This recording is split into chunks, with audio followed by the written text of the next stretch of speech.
Welcome to Slaughterhouse Stories. I hope you enjoy the story I have for you tonight. The entity of Tulsa Court. Most of you have probably never heard of Tulsa Court. It is a small neighborhood, hidden somewhere within the Midwestern United States. I will not tell you how to get there, and if you do decide to go searching for this place, do so at your own peril. I grew up here, you see. I never thought anything felt out of the ordinary, simply because I never knew any better. At first glance, Tulsa Court appears to be every average person's dream neighborhood. Friendly neighbors, hardly any noise, no crime whatsoever, and a peaceful, sunny atmosphere during the day. At night, however, things would change.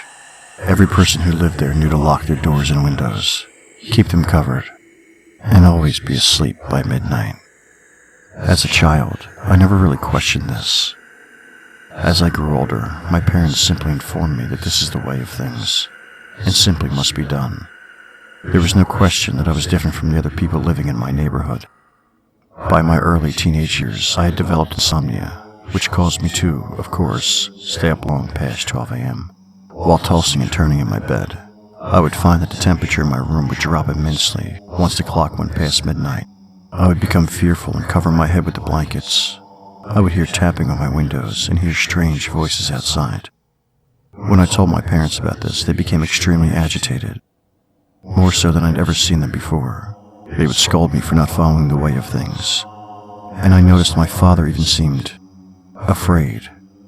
Later that night, around 3 in the morning, my television mysteriously turned on. It was broadcasting an emergency alert system message. As I listened to the distorted, animated voice, my eyes widened, my heart sank. This is not a test. All residents of county are to cease daily routine and head directly to the nearest safe zone immediately. Move as quickly as you are able to your vehicles. Keep a weapon on your person at all times. Ignore all warnings from radio station. There has been a terrible crime. Do not trust any individuals not living with you. Repeat, this is not a test. I quickly raced to my parents' bedroom to find them gone. Panicking, I took the keys to my parents' truck and ran outside. As I was running for the truck, I could see several strange, pale figures roaming the neighborhood. They moved in stilted, disjointed ways and made terrifying noises. I jumped into the truck and drove off as quickly as I could. In the rearview mirror, the entities appeared to be following, led by a robed figure. I pushed the pedal to the metal and drove quickly. It appeared as though there was a massive fire, as the sky was gradually turning a shade of orange and red.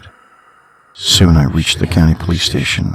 I rushed out of the vehicle and explained what had happened, what I had seen, and the EAS warning I had seen. The officers were extremely confused. They had me sit down and relax, and ordered me to be tested for drug use. After being cleared, I was able to sit down with the officers and discuss everything.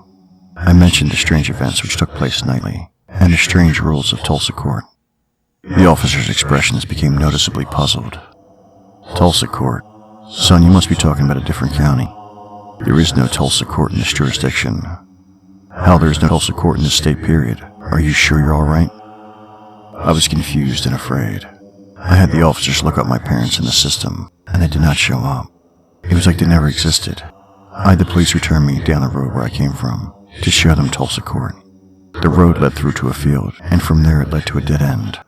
I could never explain what had happened that night, or what happened to the town I grew up in. My parents, my neighbors, everything I ever knew was just gone, as if it had never existed. The only thing I was able to find was a strange photo on my camera that I had taken with me. The photo was taken at night, around 2:43 a.m., several months before my departure from Tulsa Court. It was a photo of my window, with a pale, terrifying face smiling directly at me as I slept. I have since moved on with my life. However, I was never able to explain my early life. I am simply unable to understand it. And if it even happened, the only evidence I have is a chilling photo which I cannot explain. I hope someday I can discover what really happened that night. Thank you for listening. If you enjoyed tonight's story, please like, share, and subscribe. And until next time, stay spooky.